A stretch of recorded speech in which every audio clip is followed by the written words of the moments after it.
Hi നമസ്കാരം.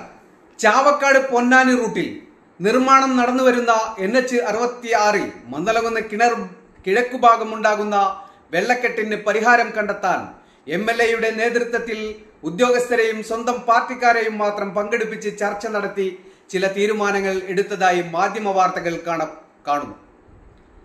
ബന്ധപ്പെട്ട മറ്റാരെയും പങ്കെടുപ്പിക്കാതെ നടത്തിയ ചർച്ച തന്നെ പ്രശ്നപരിഹാരത്തെക്കാൾ ഉപരി രാഷ്ട്രീയ സ്വാർത്ഥതയുടെ വിളംബരമായിട്ടാണ് മനസ്സിലാക്കുന്നത്.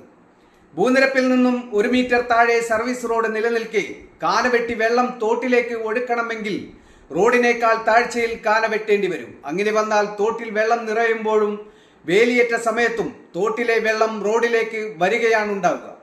സർവീസ് റോഡ് ഉയർത്താതെ ഈ പ്രശ്നത്തിന് പരിഹാരം കണ്ടെത്തുക എളുപ്പമാകില്ല. മന്ദലകുന്നിൽ സ്ഥാപിക്കേണ്ട അടിപ്പാത സെന്ററിൽ നിന്നും 600 മീറ്റർ അകലെ കൊണ്ടുപോയി